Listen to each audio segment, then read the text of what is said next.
Je lis du livre de Matthieu, chapitre 24, au verset 50, ce qui suit. Le maître de ce serviteur viendra le jour où il ne s'y attend pas et à l'heure qu'il ne connaît pas. Prions. Notre Seigneur et notre Dieu, nous te louerons, nous te bénissons, nous t'exaltons pour tes bienfaits à notre endroit. Merci pour Jésus, merci pour ses grâces, merci pour ses promesses. Alors que nous nous trouvons là devant toi, nous réclamons ta paix et ta grâce. Merci Seigneur de nous aider à avancer avec toi au nom de Jésus pour ta gloire éternelle. Amen. Je voudrais m'adresser ce matin spécialement à toutes celles qui ont été déçues à cause des injustices.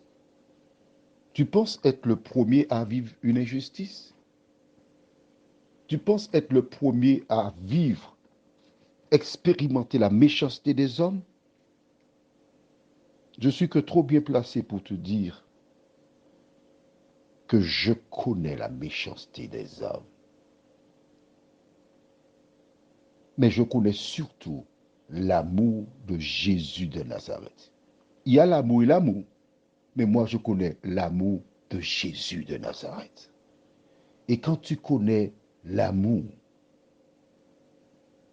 de Jésus de Nazareth, quand tu connais sa parole, quand tu connais ses promesses, quand tu sais ce qu'il a fait pour toi, quand tu sais ce qu'il prépare pour toi, quand tu sais que très bientôt, il paraîtra dans le ciel pour te récupérer et te prendre dans ses bras,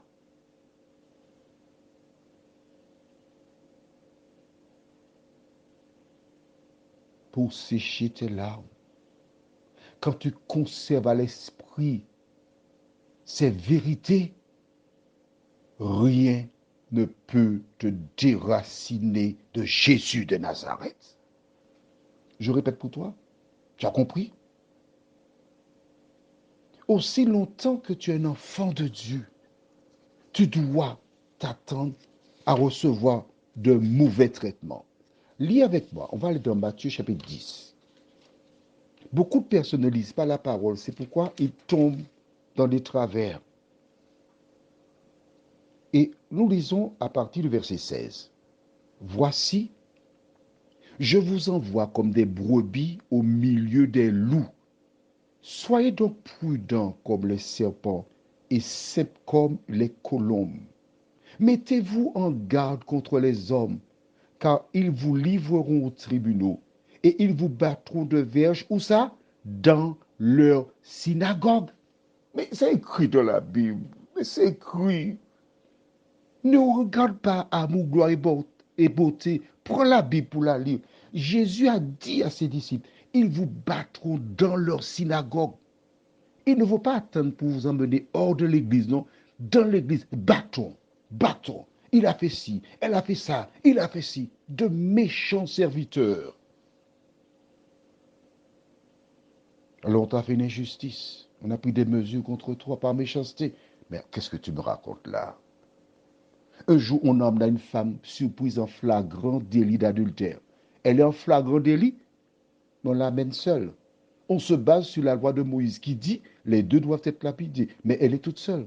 Où est la justice de cette affaire? Des personnes qui veulent condamner Jésus, qui font une injustice flagrante. Cette femme pleure. Ces gens veulent la lapider. Jésus la délivre des mains des vagabonds. Mais oui, les vagabonds ont toujours existé. Mais qu'est-ce que Jésus dit à la femme? Va et ne pêche plus.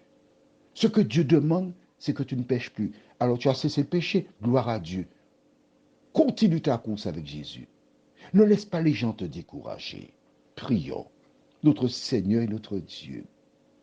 Dans la référence du jour, tu nous indiques que tu viendras un jour t'occuper des bandits, des vagabonds qui sont dans ta maison, qui donnent du bâton à tes enfants, qui découragent ceux dont la foi est chancelante. Mais Seigneur, je te demande aujourd'hui de venir parler à ces personnes, leur dire qu'un jour tu viendras leur faire justice. Merci de nous entendre et de nous exaucer, car je t'ai prié, Seigneur, au nom de Jésus pour ta gloire éternelle. Amen. N'oublie pas, Jésus vient s'occuper de ces bandits. Je te souhaite une bonne journée.